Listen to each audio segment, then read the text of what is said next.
magandang gabi po sa ating lahat. So, time na naman po para ating papurihin ang ating dakilang Diyos na Ama at tinaanyahan ko nga po ang bawat isa na tumayo po tayong lahat at atin pong sabay-sabay na kantahin ang kantang pinamagatang ang banal mong tahanan at esentro nga po natin ang ating atensyon sa pagkantang nito at gawin po natin itong prayer para simulan ang ating gawain.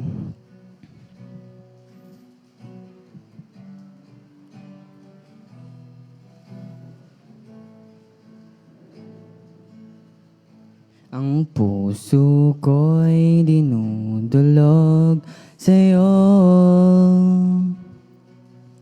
nagpapakumbaba, nagsusumamo, pagintapatin mo, na ikaw ay mamasdan, makaniig ka at sa'yo ay pumisan. Ang puso ko'y dinudulog sa'yo, nagpapakumbaba, nagsusumamo, yes Lord, pagintapatin mo, na ikaw ay mamasdan, makaniig ka at sa'yo ay pumisan. Loobin mo ang buhay ko'y maging banal mong tahanan, luklukan ng iyong wagas na pagsinta. Yes. Daluyan ng walang hanggang mga papurit pagsamba, maghari ka, O Diyos, ngayon at kailanman.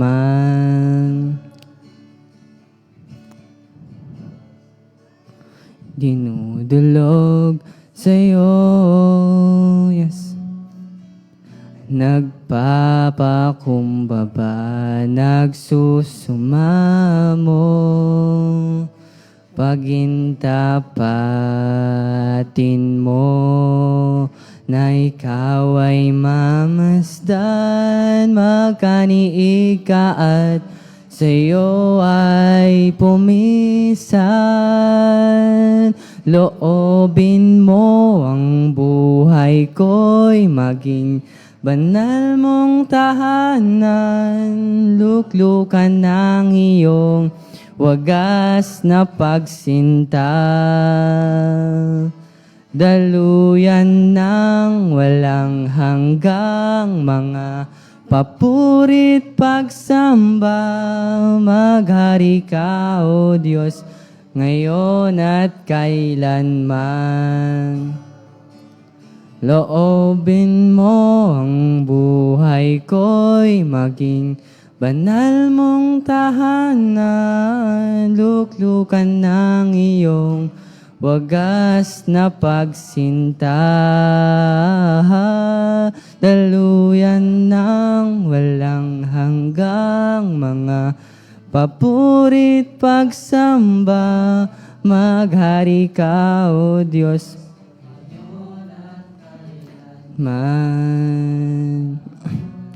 maghari ka, O Diyos, ngayon at kailanman.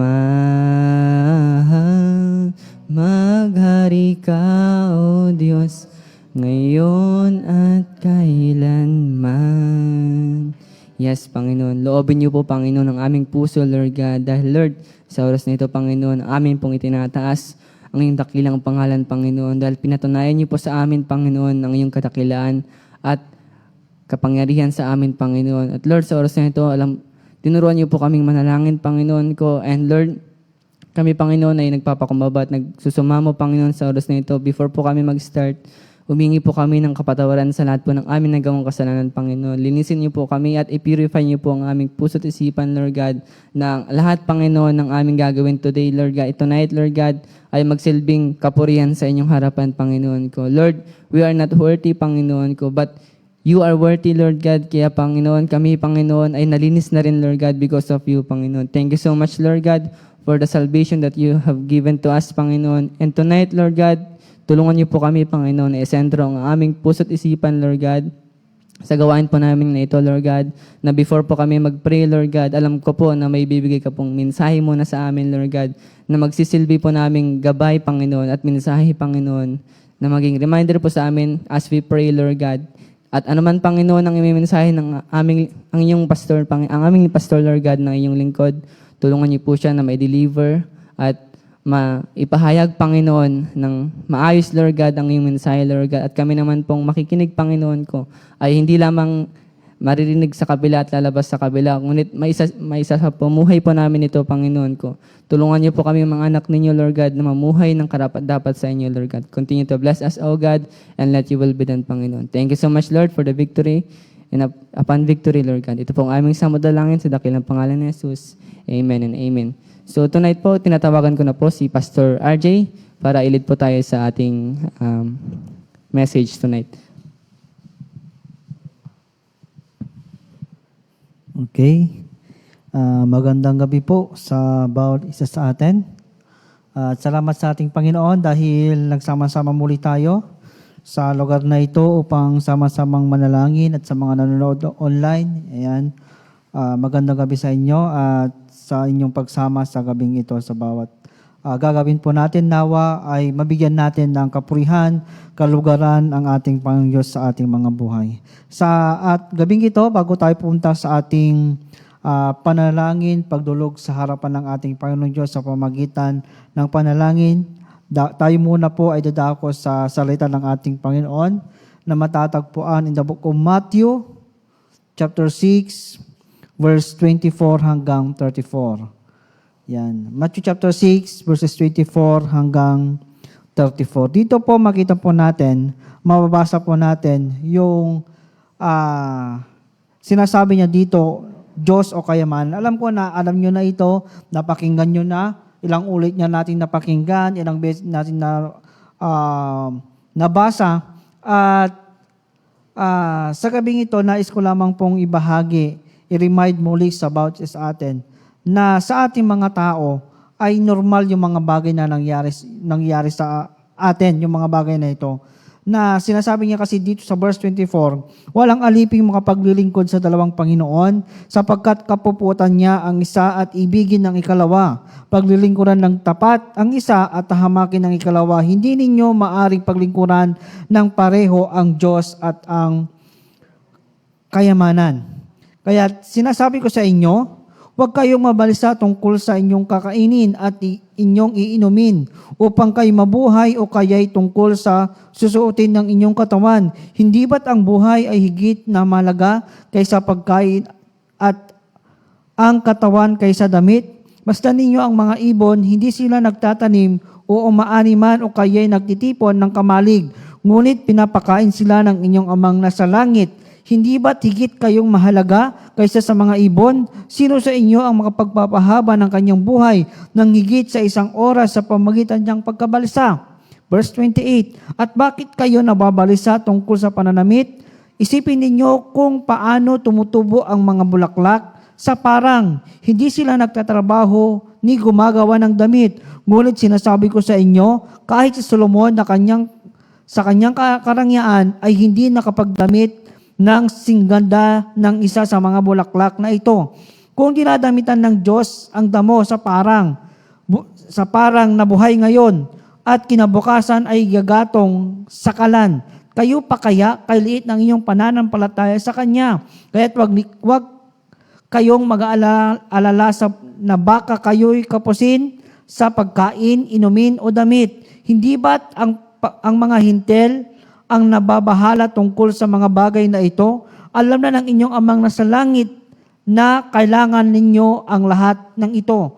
Ngunit sa lahat ay bigyang halaga ninyo ang kaharian ng Diyos at mamuhay ng ayon sa kanyang kalooban at ibibigay niya sa inyo ang lahat ng mga bagay na ito. Kaya nga, huwag ninyong alalahanin ang bukas, sapagkat ang bukas ang mag-aalala sa sarili niya. Sapat na ang inyong mga suliranin sa bawat araw. Dito po makita po natin mga kapatid na sinasabi niya dito na hindi pwedeng tayong mga tao ay hindi pwedeng makapaglingkod ng sabay sa Diyos o sa kayamanan. At ang tinatalakay niya dito na sinasabi dito na dapat tignan po natin yung mga priority po natin. At sa buhay natin mga Kristiyano, normal na tayo po ay mag-worry, normal yung tayo po ay mag-isip sa mga bagay na pangangailangan natin. Makita po natin, nabasa natin dito sa verse na ito, yung susi. Kasi nga po, sabi ko, normal na mag-worry tayo. Normal na ang tao nag-worry, ang tao nababagabag, ang tao nag-iisip sa mga bagay na gusto niyang makamit at gusto niyang makuha. At yung mga basic needs po natin ay normal na gusto natin makamtan yung mga bagay na iyon. At dito makita po natin na ang tao nagwo-worry sa mga bagay na ito. Itinalakay niya dito na yung tao ay nangangailangan ng damit. Ang sabi niyon, damit, pagkain at inumin. Kasi tayo po, tubig, tayo po normal na mag-isip tayo sa mga bagay na yon. Makita po natin dito na ano nga ba yung cause kung bakit tayo nag-worry. Naisipin na ba natin yung cause? Ano nga ba yung rason? Saan nga ba nag-umpisa kung bakit nag-worry ang tao? Nagkakaroon ng worry ang tao. Di ba sa mga bagay na ito, yung ating kakainin, ang ating mga dinadamit, yung mga basic needs po natin. Sino ba naman ang hindi nag-worry kapag kinabukasan wala ka ng maisasaing? Sino ba naman ang mag-worry na wala na tayong maisaing, wala na tayong panggastos sa mga susunod na araw? Sino ba naman ang mag-worry sa mga pangangailangan natin? Sino ba naman ang mag-worry? Nandito tayo sa San Miguel. Sino ba naman mag-worry nung summer ay walang tubig, walang ulan? Diba? Saan na naman tayo kukuha ng pambili ng tubig? At yun yung mga bagay na mga cause kung bakit nag-worry ang tao. Lahat po tayo, kailangan natin yung mga bagay na ito. Walang magsasabi na hindi ko kailangan ng pagkain. Walang magsasabi na hindi ko kailangan ng damit. Di ba? Nag-worry tayo dahil inisip natin, puro luma na lang yung mga sinusunod nating damit. Di ba? Yung mga bagay na yun ay nagkakaroon tayo ng worry sa mga bagay na yon. Isipin po natin, ina-analyze natin. Oo nga, nag-worry tayo sa mga bagay na iyon. Nag-worry tayo sa mga ipoprovide natin sa mga nanay, ipoprovide din yung mga pangangailangan ng inyong mga anak. Sa mga about sa atin, yung mga gagastusin natin, yung mga pagkain natin, nag-worry tayo sa mga bagay na ito. At makita din po natin, kahit nasa ating spiritual na buhay, sa ating worry, ay naapektuhan niya din yon.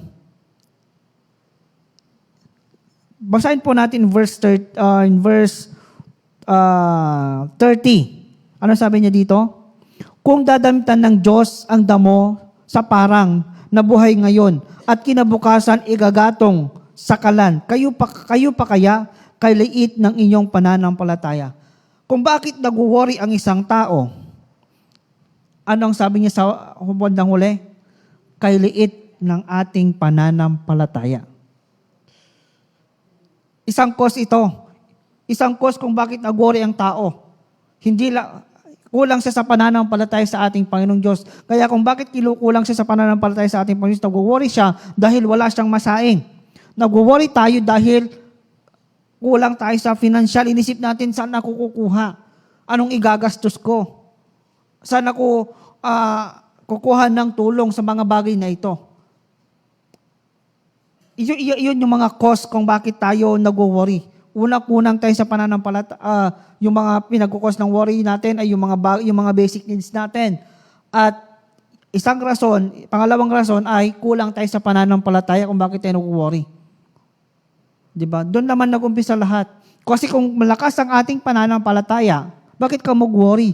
Kilala mo ang Diyos, alam natin kung ano ang kakayahan ng Diyos sa buhay natin, di ba? Kung malaki ang ating pananampalataya, alam natin ang Diyos ang siyang provider natin.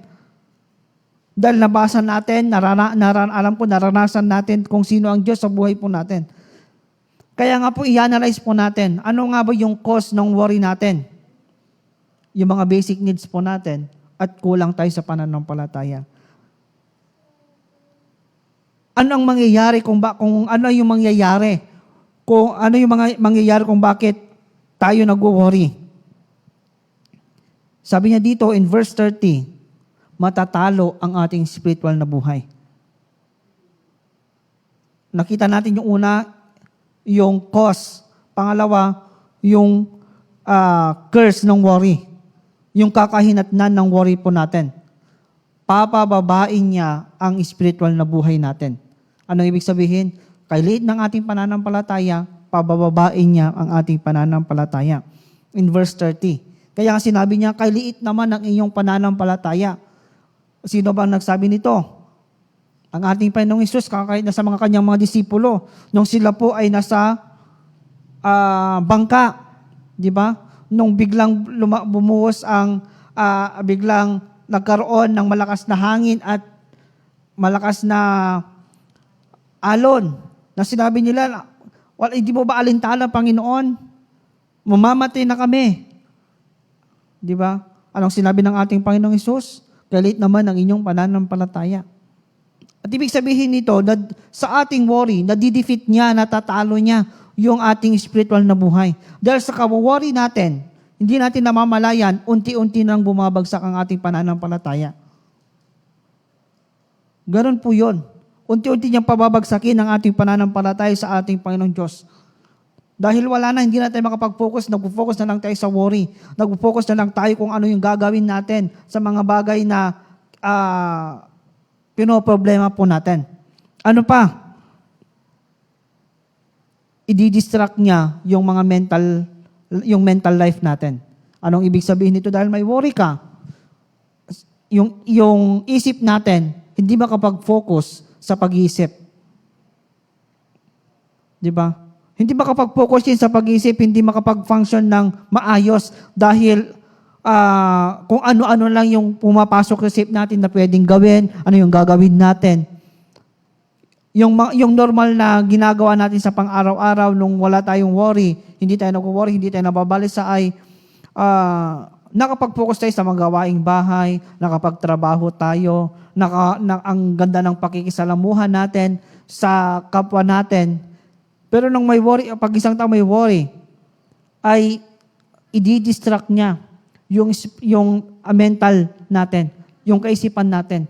Dahil anong gagawin ng kaaway? I-inject niya. Mag-inject siya ng mga negative na kaisipan sa atin. Sasabihin niya, wala ka nang maisaing. Anong gagawin mo? Diba? Ang laki ng problema mo, anong gagawin mo? At naranasan na ba natin na nung may problema tayo, nung nangangailangan tayo ay kung ano-ano yung naiisip natin? Naranasan nyo na ba yon? Na tila sumsobrak iti panunot tayo nga aramidan, no masolbar dajay problema tayo para makuha natin yung gusto natin, para may provide natin yung pangangailangan natin, di ba? Iniba sa pag walang pinansyal, agtaya nga tatiwiting baka barang ipalubos iti apo. Di ba? yung mga ganong kaisipan, inisip din natin, makapido tak kuma iti wallet nga dati karga na nga 5,000. Di ba kung ano yung inisip natin, didistract niya talaga yung mental life natin. Ganon yun, yung worry natin. Hindi lang niya ibabagsak yung spiritual na buhay, madidistract din yung kaisipan natin na hindi tayo makapag-focus sa ginagawa po natin. Na kahit na sa paglilingkod natin sa ating Panginoon Diyos, hindi natin makapag-focus dahil lang nasa isip natin yung worry natin. Di ba? Yung worry na lang natin, kahit na nandito sa umuupo ka dyan sa yung kinakaupuan, nagpupuri sa ating Panginoon, inisip natin, andun pa rin yung problema po natin na inisip. Di ba? Ano pa? Ang worry daw ay sisirain din niya yung physical life natin. Hindi lang spiritual, hindi lang mental, kahit na yung physical. In verse 27, sino sa inyo ang mga pagpapahaba ng kanyang buhay ng kahit isang oras sa pamagitan ng kanyang pagkabalisa? Anong ibig sabihin nito? Sa ating pagwo-worry ba, may papahaba ba niya ang buhay po natin? Hindi. Pagkos sisirain niya lamang yung physical natin. Kasi nga, una, yung spiritual na buhay natin babagsak. Pangalawa, yung mental health natin ay magugulo. Ibig sabihin, kahit yung physical natin ay masisira. Bakit? Hindi ka na makapag-isip ng maayos at hindi ka na makakilos ng maayos. Hindi ka na makatulog, hindi ka na makakain. Ano yung epekto ng laging puyat? Ano ang epekto ng hindi laging kumakain, agkakapsot? Lagi sakitin. Di ba? Lagi nahihilo, di ba? Kahit yung physical natin ay sisirain niya. Kaya nga yung worry, marami yang sisirain sa atin. Physical, mental at spiritual. Ngayon, kung sisirain niya yung cause niya ay yung cause ng worry natin ay yung mga basic needs po natin na sinasabi niya dito at ang late ng ating pananampalataya at yung mga sisirain ng worry natin ay yung physical, mental at spiritual. Ngayon, ano naman yung dapat nating gawin para ma-overcome natin yung mga bagay na iyan? Ano ang dapat nating gawin para masolusyonan natin o hindi mangyari yung mga bagay na ito sa atin? Alam na natin yan in verse 33. Ito ang dapat nating gawin para hindi bumagsak yung spiritual na buhay natin, para hindi bumagsak yung mental life natin, para hindi masira yung physical life natin, ay Matthew 6:33. Anong sinabi niya doon? But seek ye first, ngunit higit sa lahat, bigyang halaga ninyo ang kaharian ng Diyos. Ibig sabihin, i-priority natin ang Diyos sa buhay natin. Kasi kapag priority natin ang Diyos sa buhay natin, yung pananampalataya natin sa ating Panginoon Diyos, una po, ay ang ating spiritual na buhay ay aangat. Lalaki ang ating pananampalataya sa ating Panginoon Diyos dahil priority natin ang Diyos sa buhay po natin. Ibig sabihin, yung spiritual na buhay natin ay aangat din. Kasi nga po, lagi na tayong mananalangin. Lagi na tayong magbabasa ng Bible. Na-involve tayo sa ministry. Di ba? May time tayo sa ating devotion, sa ating relasyon sa ating Panginoon Diyos. Kaya yung spiritual na buhay natin, aangat. At kung maayo yung spiritual na buhay po natin, sa pagsaserve natin sa ating Panginoong Diyos, ay yung mental natin ay nakafocus sa pangako ng Diyos, yung gagawin ng Diyos sa buhay natin, yung pagpupuri natin sa ating Panginoon Diyos. Dahil kapag tayo po ay may tiwala sa ating Panginoong Diyos, mataas ang ating maangat o matibay ang ating pananampalataya sa ating Panginoong Diyos, yung focus natin na alam natin na may gagawin ang Diyos sa buhay natin. At hindi tayo pababayaan ng Diyos. Kasi nga sinabi niya din dito na higit kayo kaysa mga ibon. Ang mga ibon ay hindi nagtatanim at nag-aani. At hindi sila pinabayaan ng Diyos. Higit kayo kaysa mga ibon. Higit tayo kaysa mga ibon. Ibibigay niya yung mga pangangailangan natin. In verse 32, sa bandang huli, alam na ng inyong Ama na nasa langit ang kailangan ninyo. Alam na ng inyong Amang nasa langit na kailangan ninyo ang lahat ng ito. Alam na ng Diyos na kailangan natin yung mga bagay na ito. At ibibigay niya ito sa atin. Anong dapat lang natin gawin? I-priority natin ang Diyos sa buhay po natin. Seek ye first, o bigyang halaga natin ang kaharian ng Diyos. Yun yung sikreto para yung buhay po natin ay healthy. Healthy physically, healthy mentally, pati spiritual. I-priority natin ang Diyos sa buhay po natin. Ano pa? Ano pang susunod doon? At mamuhay ng ayon sa kanyang kalooban. Isik natin ang Diyos sa buhay po natin at mamuhay tayo ng naaayon sa kalooban ng Diyos.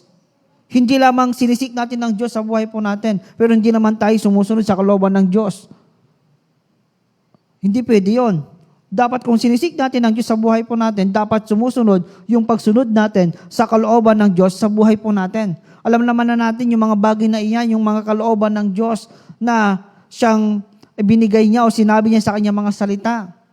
Alam naman natin kung ano yung kalooban ng Diyos sa buhay po natin na dapat gawin po natin. Kaya nga yung prayer natin na, Lord, tulungan mo ako na gawin ko yung kalooban mo. At hindi yung kalooban ko ang siyang sinusunod natin. Hindi yung kalooban natin yung siyang sinusunod po natin.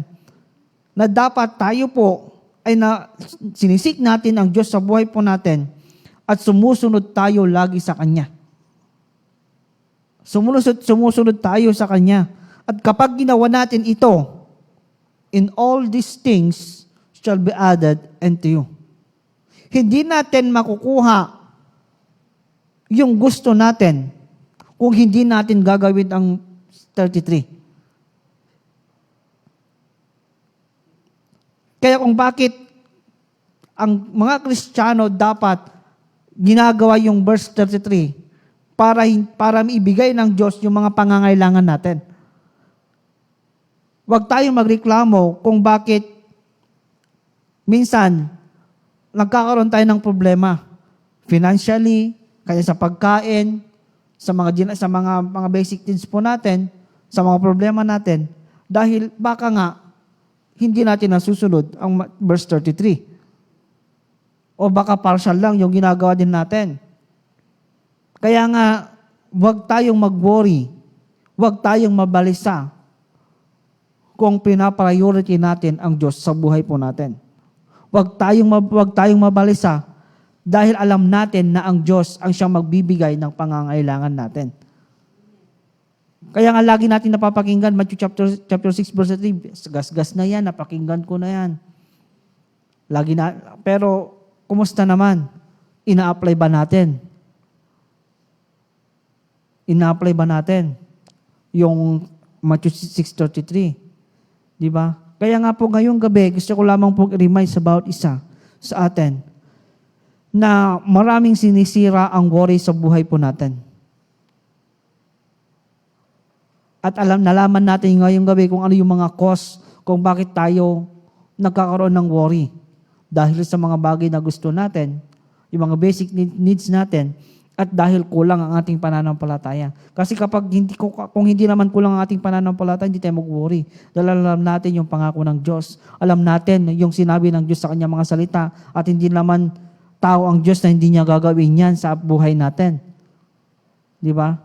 Diyos siya na lahat ng kanyang mga pangako ay binibigay niya, ay ginagawa niya sa mga taong tapat sa kanya, sa mga taong naglilingkod sa kanya, sa mga anak niya.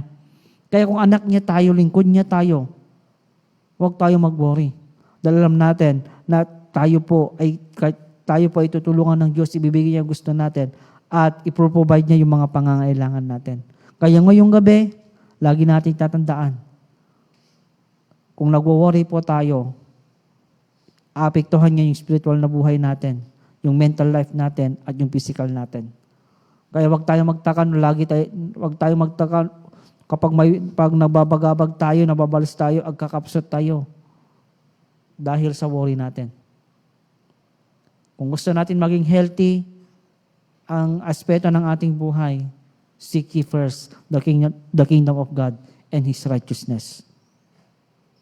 Yun ang gawin po natin para maging healthy yung buhay po natin.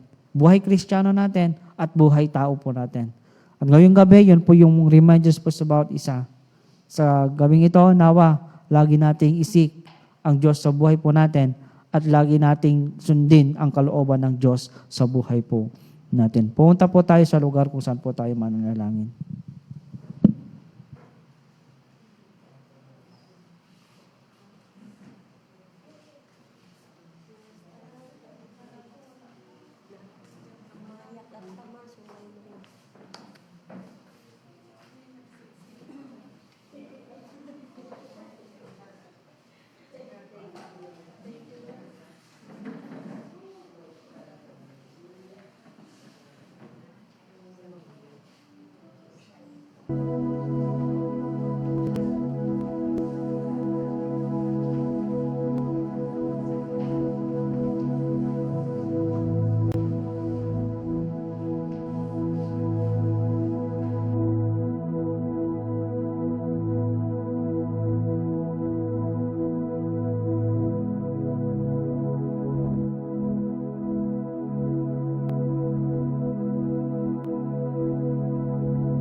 Ayan, sa gabing ito, pumunta po tayo sa ating corporate prayer.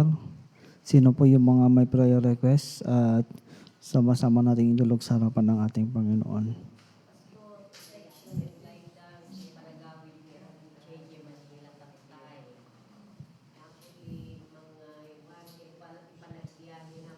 Ayan, pag-pray po natin si Ranyo J sa kanyang pag-travel ngayon, papuntang Maynila, protection and guidance at kalakasan po sa kanya. Complete healing kay Sister Imelda. Sino pa po?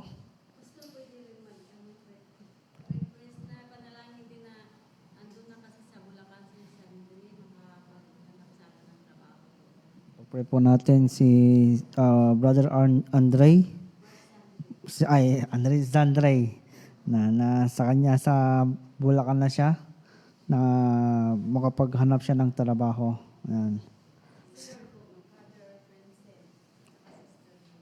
Si Brother Vincent at kay Sister Noemi healing sa kanila.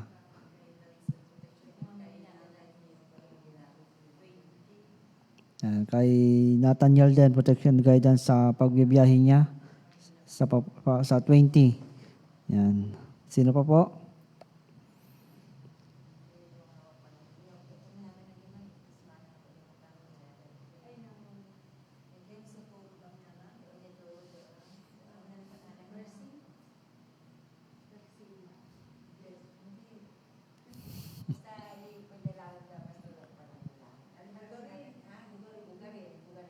Anya tipo kararag ante. Healing. Pag-pray po natin yung pinupuhantahan nila sa laod na matanda.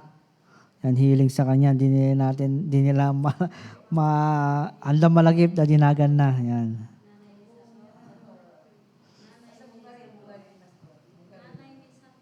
Nanay ni Sator. Yan. Healing kay, ano pa mama mo? Emily. Yan, healing din kay Sister Emily. Yan, sino pa po? Meron pa ba? Ayan, kung wala na, pumunta po tayo muna sa pagbibigay ng ating handog sa ating Panginoon Diyos bago tayo pumunta po sa ating panalangin at awitin nga natin yung awiting magbigay tayo sa Panginoon, tayo ay magbigay. Magbigay tayo sa Panginoon, tayo ay magbigay. Magbigay tayo sa Panginoon, tayo ay magbigay. Ibabalik, siksik, liglig at umaapaw.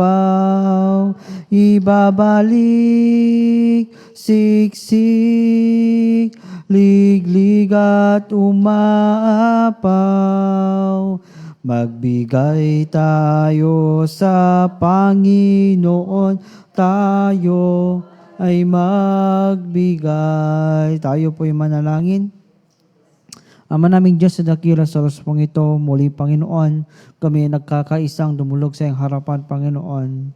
Salamat sa mga salita na siyang nag-remind sa amin, Panginoon, na mawawala po ang aming worry kapag kami, Panginoon Diyos, ay pinapriority ka po namin sa aming mga buhay at laging sumusunod sa iyong kalooban, Panginoon. Lord, patuloy kang mangusap sa amin na nawa kami yung mga anak ay patuloy na maging priority ka po namin sa aming mga buhay at patuloy, Panginoon Diyos, na sumusunod sa iyong kalooban upang ang aming spiritual na buhay ay mas tataas, Panginoon Diyos, mas titibay, Panginoon Diyos, ang aming pananampalataya sa iyo. Salamat, Panginoon, sa pag-remind mo sa amin yung mga cause kung bakit kami nagwo-worry at yung mga bagay, yung mga masisira sa amin sa panahon na kami nagwo-worry, Panginoon Diyos. Salamat, Panginoon Diyos, sa gamot sa aming worry, Panginoong Diyos, ay yun yung i-priority ka sa aming mga buhay at ang lahat ng mga gusto po namin ay ibibigay mo po sa bawat isa sa amin, Panginoon.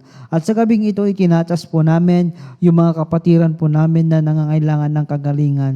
Itinatas po namin si Sister Emily sa iyong harapan, Sister Noemi, Brother Vincent, Panginoong Diyos, si Sister Emelda sa iyong harapan, Panginoong Diyos, at yung pinupuntahan nila sa laod na matanda, Panginoong Diyos. Lord, lahat po sila ngayong gabi, sila po ay may karamdaman. Ang dalangin po namin, Panginoon, na sa gabing ito ay hipuin mo po ang kanilang mga pisikal na pangangatawan. Iparanas mo po ang kompletong kagalingan na nagmumula sa iyo, Panginoon. Sa pangalan ni Jesus, kagalingan, Panginoon, ang iyong ipagkalob sa kanila. Salamat, Panginoon Diyos, sa pagririnyo mo ng kalakasan sa kanila. Salamat sa pag-aalis mo ng kanilang karamdaman. Alam po namin sa gabing ito ay magiging malaya po sila wala sa karamdaman, Panginoon Diyos, dahil ikaw po ang mag-aalis nito. Salamat, Panginoong Diyos, sa kagalingan na ipagkakalob sa kanila. At tinatas din po namin, Panginoon, ang mga nangangailangan ng protection and guidance mo, Panginoong Diyos. Itinatas po namin si Brother Eranio sa iyong harapan sa kanyang pagbabiyahe ngayon. Ang dalangin po namin ay ikaw siyang patuloy na tumulong sa kanya. Palakasin mo po siya, protektahan mo po siya upang makarating po siya sa Maynila na maluwalhati, Panginoong Diyos, at mapapapurihan ang iyong banal na pangalan.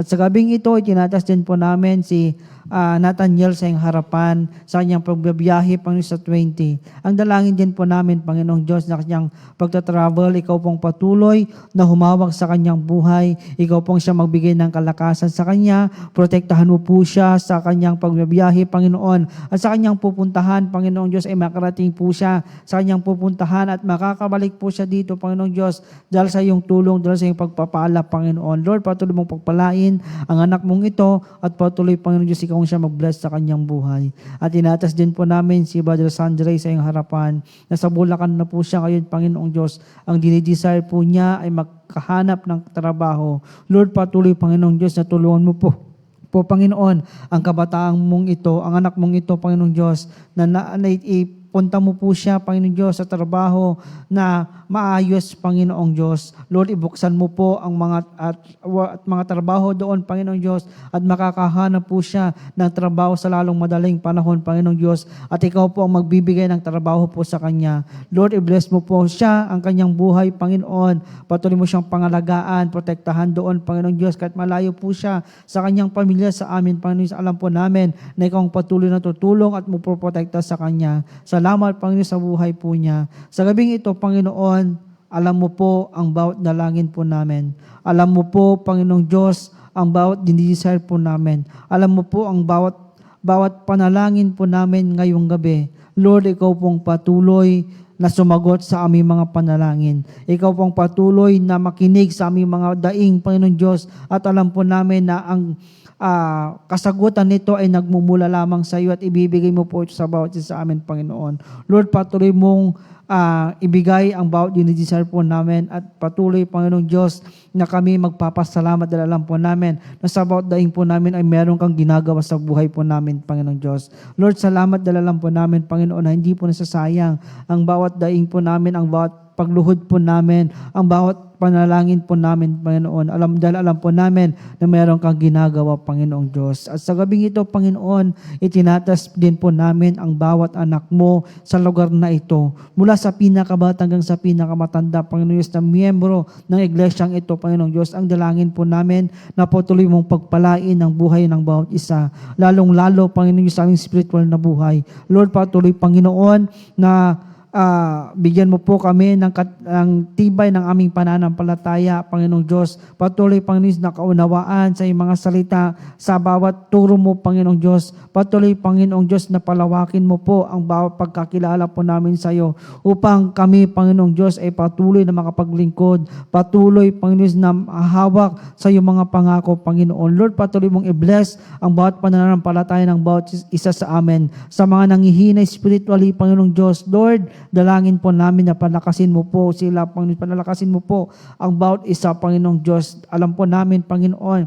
na ang gusto mo ay kami, Panginoon, ay umapoy ang aming paglilingkod at pananampalataya sa iyo, Panginoong Diyos. Sa bawat pangangailangan po namin, physically, sa material na bagay, emotional, Panginoong Diyos. Lord, patuloy, Panginoon, na provide mo po ang bawat pangangailangan namin sa mga bagay na ito, Panginoon. Sa mga nangangailangan financial, provide mo po ang bawat pangangailangan. Sa nangangailangan ng kalakasan, Lord, palakasin mo po ang bawat isa. Sa mga kailangan ng kapayapaan sa kanilang kaisipan, Panginoong Diyos, Lord, bigyan mo po kami ng peace of mind, Panginoon. At alam po namin, Panginoong Diyos, na sa iyo po namin matatagpuan yung mga bagay na ito. Sa bawat anak mo na sa lugar na ito, Panginoon Diyos, ibuhos mo po ang pagpapala sa lahat po ng aspeto ng aming mga buhay. At tinatas din po namin, Panginoon, ang bawat leaders po sa lugar na ito, mula sa mga pastors po namin, kay Pastor Pader, kay Pastor Grace, Panginoon. Lord, ang dalangin din po namin na sa mga lingkod mong ito, na silang naglilid po sa amin. Lord, ang dalangin po namin na patuloy mo din silang pagpalain sa kanilang mga pisikal na katawan. Palakasin mo po, Panginoong Diyos, pagalingin mo po sa kanilang mga karamdaman. Sa kanilang pagbiyabiyahe, Panginoong Diyos, Lord, dalangin din po namin na protektahan mo po sila, Panginoon. Sa kanilang pangangailangan, Panginoon, provide mo po, Panginoong Diyos, ang kanilang mga pangangailangan. Sa bawat paggamit mo sa kanila, i-anoint mo po sila, Panginoon, at gawin mo po silang daluyan ng pagpapala sa bawat nakakasalamuha, sa bawat pinagtatayuan po nila mga pulpito, Panginoong Diyos, sa bawat pagmiministry po nila. Lord, gamitin mo po ang mga anak mong ito, at alam po namin na sa iyong paggamit sa kanila ay yung mga taong maliligtas at lalakas ang mga spiritual na buhay, Panginoon. Lord, ang dalangin po namin na patuloy mo silang pagpalain din, Panginoon, sa lahat po ng aspeto ng kanilang mga buhay. Sa kanila, Panginoong Diyos, sa kanilang mga panalangin sa iyo, sagutin mo po sa kanilang pamilya, Panginoong Diyos. Lord, patuloy mo silang pagpalain. At alam po namin na ang manang anak mong ito, Panginoong Diyos, ay mag-e-enjoy sa iyong pagpapala, Panginoong Diyos, dahil sila po yung lingkod.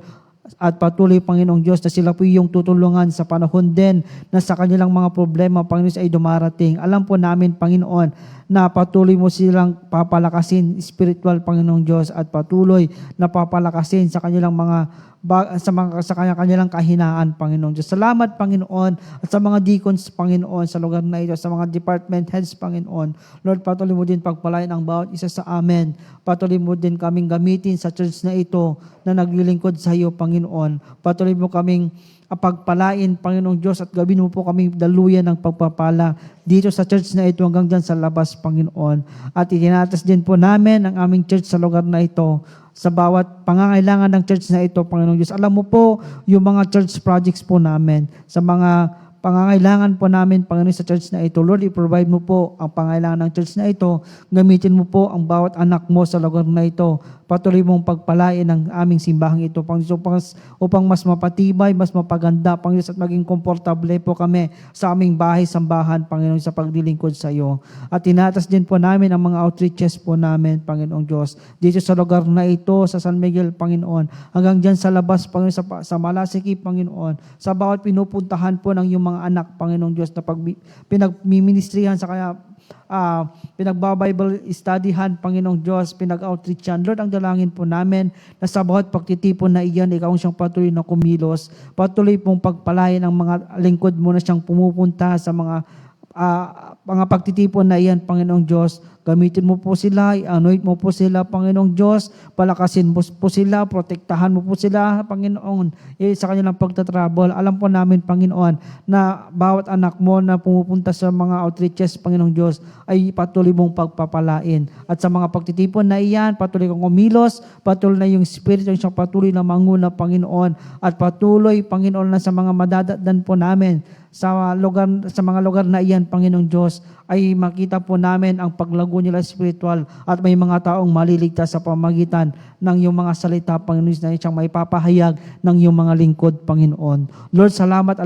Alam din po namin, Panginoon, na ginagawa po namin ang iyong kalooban, ang iyong kagustuhan, ang iyong command sa bawat isa sa amin, na kami ay humayo upang ang mga tao ay maligtas, Panginoon, sa maturuan po namin, Panginoon. Salamat, Panginoong Diyos, sa patuloy mong paggamit sa buhay po ng bawat isa sa amin na sa iyong mga lingkod, Panginoon. Alam po namin, Panginoon, na hindi po sayang yung mga effort po ng bawat isa. Hindi po sayang yung mga pagpunta po namin diyan, Panginoon, dala lang po namin na meron kang gagawin, Panginoon. Salamat, Panginoong Diyos. Salamat po, Panginoon. Salamat sa gabing ito, Panginoong Diyos, na yung pinagkalob sa bawat isa sa amin. Salamat, Panginoong Diyos, sa iyong mga salita. Salamat sa kasagutan ng aming panalangin, Panginoong Diyos. Salamat sa kapayapaan ng aming puso't isipan. Alam po namin na ikaw nagbigay sa bawat isa sa amin ito, Panginoon. At sa aming pag-uwi, Panginoon Diyos, mamaya, ang dalangin din po namin na protektahan mo po ang bawat isa sa amin. Patuloy mong tulungan, palakasin ng bawat isa, Panginoong Diyos. Salamat, Panginoon, sa gabing ito, sa mga offering din na siyang nalikom, Panginoon. Dalangin din po namin na pagpalain mo ito na magagamit po sa kalalawak na iyong gawain. Patuloy mong pagpalain ang bawat pamilya ng bawat isa sa amin, Panginoong Diyos. Salamat, Panginoon. Salamat po at ito po ang aming dalangin sa pangalan ni Jesus. Amen and Amen. Magandang gabi po sa bawat isa sa atin.